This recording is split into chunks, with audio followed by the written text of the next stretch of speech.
first, let's talk a little bit about, can we talk about Modoc County and, what you mentioned about how far your deputies have to drive? I mean, in Alturas, it looks like gas is about $6 a gallon today. It's over $6 a gallon. Yeah. I mean, what's the average that, say, your deputy on, I don't know, a day or a week, how far are they driving? So we're burning approximately, with all of our deputies working the road, we're burning about 60 gallons of fuel a day.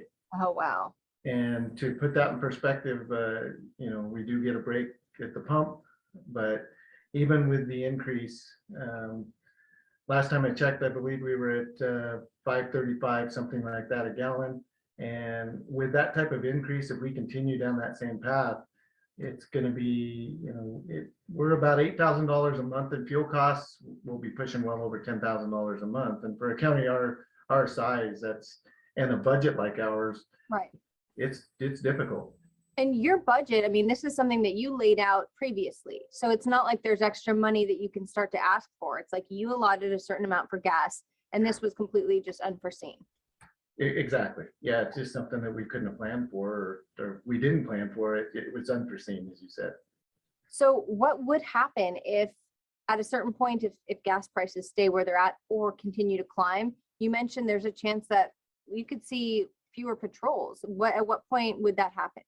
Well, there's a possibility that we would have to decrease some of our patrols because of the fuel costs. I definitely don't want to get there.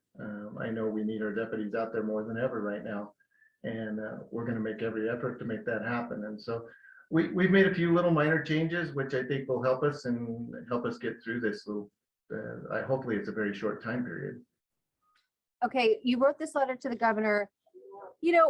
We've seen the assembly first came out last week with this idea to maybe ditch the 51-cent gas tax, and that failed in the assembly. And now today there's a new proposal to maybe issue a $400 rebate. That wouldn't really help you guys, though, would it? It really doesn't. And I think that living in a rural mountainous community such as ours, one of the things that we see, we travel for everything. And my big concern, as much as anybody, are people on a fixed income and people receiving specialized treatment for illnesses that they have. They're going to be traveling 100 to 200 miles in one direction, and sometimes multiple times a week, to receive that care that they need, that they can't get here. And that's going to really affect them. And it puts an added burden on them and their families, and it's heartbreaking. It really is. What is it that you'd like to see happen? I know you wrote this letter. What would be ideal in your mind? The governor and the legislators have to come together and at some level put a cap on this. We have to, we talked a lot about it during the COVID pandemic, is that we need sustainability, not only in our federal government, our local government, our local counties, small counties like ours. We need that sustainability.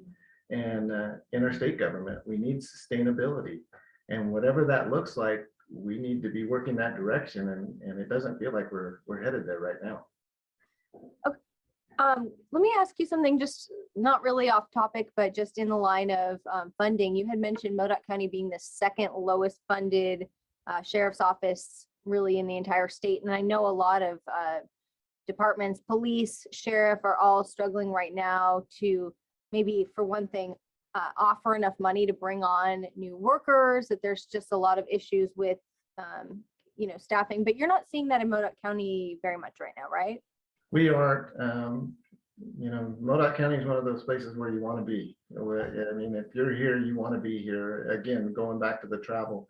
For goods and services, for major purchases, we're traveling 100 to 200 miles in one direction to get goods and services, furniture, those type of things, major purchases. Right. We're also going to see, with the fuel prices being what they are, the trucking costs to get those goods and services here to Modoc County, those trucking companies are going to have to increase their rates to make up the difference as well. Right. So you're talking about not just for police, but for people who shop at the grocery store, for everything. Absolutely. Yeah. Okay, well, is there anything I didn't ask you about that you wanted to add? I don't think so. Okay. The big thing is just looking for that sustainability and at this point, the stress of not knowing exactly where we're going to see a cap on these fuel prices. Right. Just continues to go up. And I know last week, I haven't seen much about it this week, but I know it went up 2 or 3 times in the same day, the fuel prices. Yeah. And, as you can see by our numbers up here versus Chico or Redding, there's a lot more options down there. You can shop around a little bit and you're not having to travel so much to find cheaper fuel. We're limited on that here.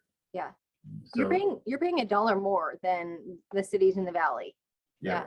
And I can understand, part of that I can understand because it's a trucking cost to get it here. I mean, Right. everybody's gonna have to increase their price to support us up here in that, Okay.